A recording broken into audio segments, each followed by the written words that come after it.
드디어 야고보서의 마지막 장입니다. 야고보 사도는 1장부터 3장까지 믿음의 중요성, 행위로 완성되는 믿음에 대해 강조하면서 우리가 과연 어떻게 살아야 하는지를 4장과 5장을 통해 날카롭게 지적합니다. 4장을 보시면 1장에서 3장까지와는 다르게 호칭이 바뀌고 있습니다. 1장부터 3장에서는 수신자, 이 야고보서의 수신자에 대해서 내 형제들아 라고 시작을 했습니다. 아시다시피 야고보 사도는 예수님의 동생이었습니다. 이 편지를 읽는 디아스포라 기독교인들에게 내 형제들아 라는 표현이 얼마나 위로가 되었겠습니까? 예수님의 동생인 야고보 사도가 우리에게도 내 형제들아 라고 부르네? 이렇게 야고보 사도는 이 디아스포라 기독교인들에게 격려하고 위로하면서 이들의 믿음을 지킬 것을 강조하였습니다. 그런데 4장부터 야고보 사도의 태도가 바뀝니다. 그냥 너희라고 부릅니다. 야고보서 4장과 5장을 읽어보신 분들은 아시겠지만 1장부터 3장까지 그 이어지는 분위기가 완전히 뒤바뀌어 있음을 알 수 있습니다. 그 굉장히 훈계하는 성격이 강하지요. 4장에서만 너희라는 단어가 17번, 17번이 등장합니다. 여기서 4장에서 말하는 너희, 이 너희라는 사람은 과연 누구인지를 지금 야고보 사도가 이야기하는데요. 간음하는 여인들로 비유되는 정욕에 의해 내 욕심으로 인해 신앙생활을 하는 사람들을 가리키고 있습니다. 이들을 정죄하고 그들에게 돌아설 것을 이야기하고 있죠. 5장에서도 그 분위기가 연결이 됩니다. 자기 욕심으로 자기 정욕대로 신앙생활하는 자들의 또 다른 모습이 등장하는데요. 오늘 본문 1절 말씀을 다시 한번 함께 읽도록 하겠습니다. 성경책으로 함께 읽겠습니다. 들으라 부한 자들아 너희에게 임할 고생으로 말미암아 울고 통곡하라. 여기서 말하는 너희 앞에서 부한 자들을 의미합니다. 성경을 볼 때마다 의문이 있습니다. 왜 하나님은 자꾸 부한 자들, 즉 부자들에 대해서 부정적인 말들을 쏟아내실까?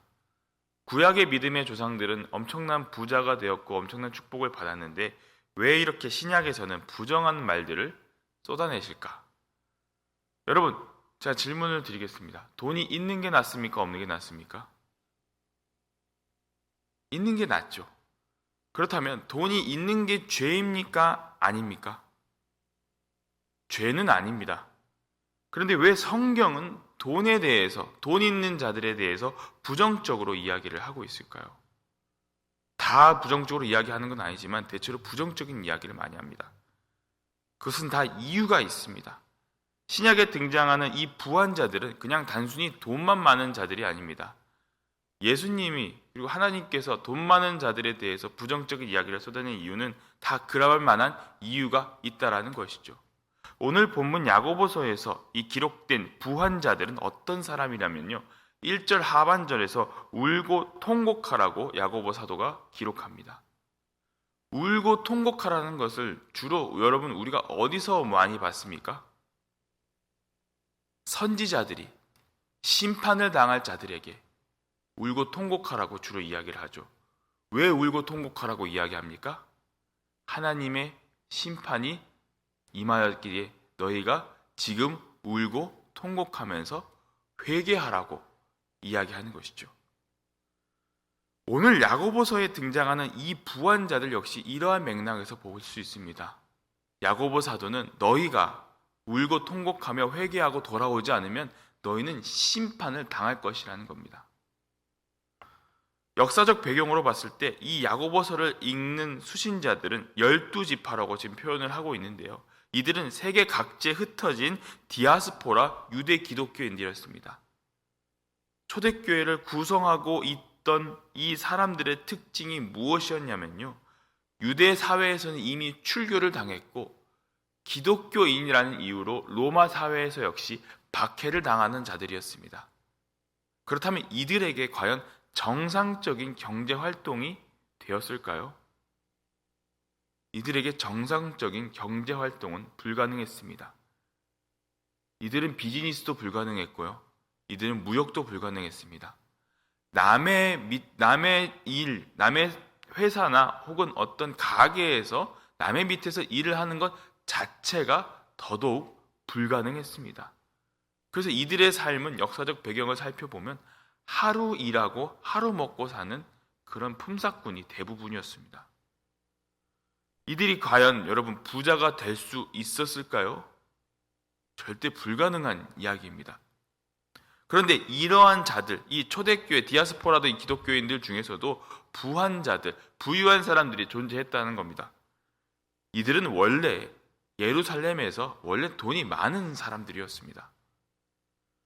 사도행전 2장과 4장을 보시면 여러분 초대교회의 삶에 대한 이야기가 나오죠. 서로 물건을 통용하고 나누어 썼다라고 성경은 기록하고 있습니다. 이들도 역시 예수님을 만나고 자신들의 전답을 팔고 재물을 팔아서 그 재물을 초대교회 안에서 서로 통용하고 나누어 썼을 것입니다. 그런데 여러분 스데반 집사의 순교 이후로 이 초대교회 사람들이 전국 세계 각지로 흩어져서 디아스포라가 되었습니다. 이 부유했던 사람들 역시 자신들의 재물을 일정 가지고 아마 도망쳤을 것입니다. 이 디아스포라가 된 이들이 다시 어떻게 부유한 자가 되었냐면요. 안타깝지만요. 이들이 같이 흩어져 있는 이 디아스포라 동족들에게 돈을 빌려주고 이자를 받았다고 합니다. 뭐 그게 나쁜 일인가? 이렇게 생각할 수 있습니다. 왜 돈을 빌려주고 이자를 받는 거는 뭐 당연한 이야기일 수도 있으니까요. 하지만 문제는요. 야고보서를 읽으면서 주의하셔야 되는 게 부자가 다 잘못됐다고 생각하시면 안 됩니다. 지금 야고보 사도가 지적하는 것은 이들의 삶의 태도와 자세가 잘못되었다는 것을 지금 지적하고 있는 것입니다. 여러분 2절과 3절을 성경책으로 함께 읽어볼까요? 2절, 3절 함께 읽겠습니다. 너희 재물은 썩었고 너희 옷은 젖먹었으며 너희 금과 은은 녹이 슬었으니 이 녹이 너희에게 증거가 되며 불같이 너희 살을 먹으리라. 너희가 말세에 재물을 쌓았도다. 아멘. 이들의 재물은 썩고 옷은 젖먹었고 금과 은은 녹슨다고 야고보 사도가 지금 지적하고 있습니다. 물론 재물은 언젠간 사라집니다. 당연한 이야기죠. 하지만 더 빨리 사라지는 경우가 있습니다. 언제냐면 정의롭지 못한 방법, 정당한 방법으로 그것을 얻었을 때입니다. 도박이나 사기 같은 그런 정당하지 못한 방법으로 돈을 벌었다면 그 사람들의 돈은 금방금방 사라지는 것을 우리는 볼 수 있습니다. 하나님도 이것을 아신다는 것이죠. 3절에서 여러분 보시면 금과 은이 녹슬었다고 기록합니다. 여러분 금과 은은 녹슬지 않습니다. 근데 금과 은이 녹슬었다고 기록합니다. 이것은 곧 하나님이 이들에게 임할 심판이라는 것을 우리는 짐작할 수 있는 것이죠. 그 이유가 무엇입니까? 부유한 자들에게 임할 심판의 진노, 그 이유가 무엇입니까? 3절 하반절에 이렇게 쓰여 있죠. 너희가 말세에 재물을 쌓았도다. 재물을 쌓는다는 것. 여러분 말세는 어떤 걸 의미합니까? 말세는 주님이 다시 오실 때라는 겁니다. 그렇다면 말세에 그 주님이 다시 오실 때라면 우리는 무엇을 준비해야 됐습니까? 성경대로 따지면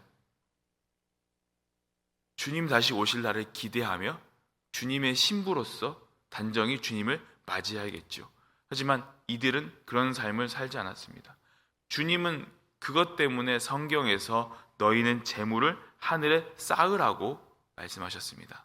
하지만 이들은 정반대의 삶을 살고 있었던 것이죠. 여러분 주님이 우리에게 물질을 허락하신 이유, 재물을 주신 이유가 무엇이겠습니까? 재물을 주신 이유는 재물을 쌓으라는 것이 아니라 재물을 잘 쓰기 위해서 살라라는 것입니다. 하나님의 영광을 위해서, 교회를 위해서, 이웃을 위해서 잘 써야 하는 것, 잘 소비하는 것이 재물이지 재물을 쌓아놓는 것이 아니라는 것. 예수님이 부자들을 지적했던 이유는 그들이 하나님의 일보다 자신의 물질을 더 소중하게 생각했기 때문입니다. 대표적인 케이스가 누구입니까? 부자 청년 이야기 기억나시죠? 부자 청년이 예수님 앞에 나아가서 어떤 삶을 살아야 될지를 물었을 때 부자 청년은 자기가 종교성에 그만큼 강하다는 것, 종교심이 좋다라는 것을 이야기하고 싶어서 예수님 앞에 나왔습니다. 근데 예수님께서 뭐라고 얘기하십니까? 너희 재물을 다 버리고 나를 따르고 나의 십자가를 지라고 이야기하시죠. 근데 성경에서 이렇게 기록합니다. 그 청년이 근심하며 그 자리를 떠났더라. 그는 자신의 재물에 대한 욕심을 버리지 못했던 것이죠. 오늘 본문에서 이 부한자들의 문제 역시 이 재물에 대한 욕심 때문입니다. 이 자신의 정욕을 버리지 못하고 내 마음대로 교회 안에서 신앙생활을 한 것이죠. 말세에 정말 어렵고 힘들게 살아가는 초대교인들의 삶을 무시하고 전혀 돕지 않고 재물을 계속 모아놓고 쌓아놓는 그 행태에 대해서 이것이 과연 믿음 있는 자들의 삶인가 하고 합당한 것인가를 야고보 사도가 의문을 가지며 지적하고 있는 것입니다. 4절에서 6절을 보시면요, 이들의 문제와 그리고 그에 대한 심판의 경고를 기록하고 있습니다. 이들은 밭에서 추수한 일꾼에게 품삯을 주지 않았다고 4절에서 기록합니다. 여러분 아까 말씀드렸죠. 초대교회 성도들은 하루 벌어서 하루 사는 사람들이었다고. 근데 이들의 품삯을 줘야 되는데도 이 하루 품삯을 주지 않았다는 겁니다. 그러니까 하나님께서 그 추수한 일꾼의 우는 소리를 들었고 그것을 들은 하나님이 살육의 날, 심판의 날에 반드시 심판하실 것을 기록하고 있습니다. 6절의 말씀은요, 참 제가 이 말씀을 묵상하면서 너무나도 마음이 아팠습니다. 6절에 어떻게 기록되어 있냐면 너희는 의인을 정죄하고 죽었으나 그는 너희에게 대항하지 아니하였느니라. 결국 정욕대로 살아왔던 너희의 삶은 의인 한 명을 죽인 거나 마찬가지라는 겁니다. 그런데 그는 너희에게 대항하지 않았다는 겁니다. 대항하지 않았다는 것은 여러 가지 의미를 담을 수 있겠지만 현실적인 의미를 생각해 보면 대항할 힘조차 없어서 굶어 죽었다는 의미가 될 수도 있습니다. 이 말씀을 제가 묵상하면서 거기까지 생각이 들더라고요. 대항할 힘조차 없어서 굶어 죽을 수밖에 없었던 그런 상황을, 그러니까 의인이 너희가 죽였다라고 야고보 사도가 기록하지 않았을까라고 생각해 볼 수 있습니다. 여러분, 돈이 많은 건 사실 죄가 아닙니다. 맞잖아요.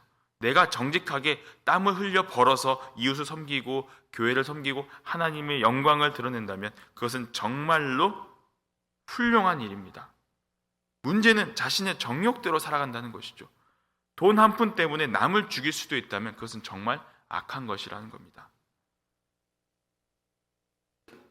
대항할 힘조차 없었던 그 사람들의 모습, 초대교회 안에서 믿음의 공동체로 살아가는 이 공동체 안에서 같은 신앙생활을 하는 동역자들의 착취해서 번 돈으로 사치를 누리는 이들의 모습을 야고보 사도가 강력하게 지적했던 것이죠. 여러분, 창세기에서 하나님이 인간을 창조하신 다음에 사명을 주셨습니다. 생육하고 번성하라, 땅을 정복하라, 땅에 충만하라. 정복이라는 의미는 영어로 conquer라고 쓰는데요, 성경에서는 이 conquer의 의미가 아닙니다. 성경에서는 manage, 관리하라는 의미에서 땅을 정복하라고 말씀한 것이죠. 그래서 우리는 청직이라는 단어를 자주 사용합니다. 청직이라는 단어 무엇입니까? 주님의 종이죠. 관리한다는 관리자를 의미하는 것입니다. 왜요? 내 것이 아니라 하나님의 것이라는 것을 알고 있기 때문에 우리는 그 단어를 쓸 수 있는 것이죠. 그것이 주님이 주신 은혜이고 축복인 것을 우리는 믿는 것입니다. 야고보서의 핵심은요, 1장부터 5장까지의 그 전체적인 핵심은 나의 믿음을 행함으로 보이라는 것입니다. 내가 하나님의 자녀임을 믿고 고백하는 것만, 그것을 입술로만 고백하는 것이 끝나는 것이 아니라 나의 삶 속에서 나의 행동을 통해, 나의 삶을 통해 나의 믿음을 고백하라는 것입니다. 그것은 곧 우리가 지금 하고 있는 경제 활동에서도 드러난다는 것을 의미합니다.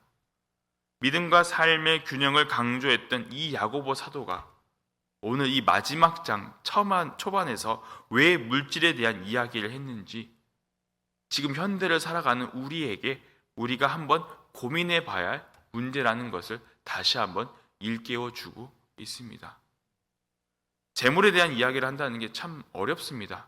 하지만 하나님의 말씀에서 이 이야기를 하고 있기 때문에, 그리고 하나님의 말씀을 묵상하는 우리가 이 이야기를 보고 있고 읽고 있기 때문에, 그리고 하나님의 말씀을 따라 살아가야 하는 그리스도인이기 때문에 오늘 우리의 삶을 돌아보면서 나의 경제 생활, 물질 생활을 잘 돌아보면서 정말 내가 혹여나 욕심을 내며 살지는 않았는지, 내가 믿음의 청지기로 살아왔었는지를 돌아보는 하루가 되시기를 소망합니다.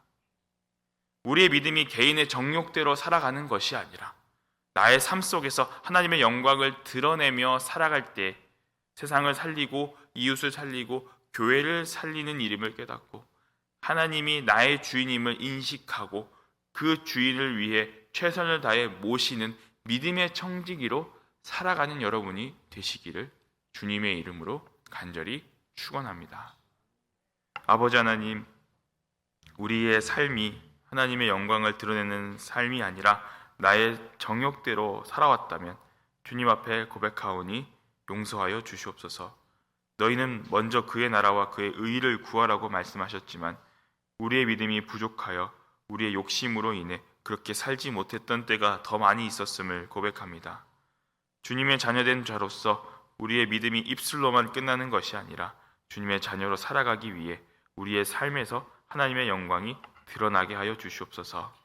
세상의 모든 것이 하나님께 속해 있음을 깨닫고 나에게 주어진 물질 또한 하나님이 주어진 것임을 깨닫고 알며 청지기의 삶으로 살아가는 자들이 되게 하여 주시옵소서. 우리 안에 아픈 자들이, 병든 자들이 있습니다. 그들을 위로하여 주시고 돌보는 가족도 위로하여 주시옵소서. 그 삶 속에서 임하시는 하나님의 은혜와 진리를 발견할 수 있도록 주님께서 함께하여 주시옵소서. 오늘 드려지는 금요 예배 가운데 그 금요일을 통하여서 우리의 시선을 하나님께 드릴 때에 주님의 약속을 굳게 믿으며 나아갈 수 있는 굳건한 믿음을 또한 허락하여 주시옵소서. 감사를 드리오며 예수 그리스도의 이름으로 간절히 기도드리옵나이다. 아멘.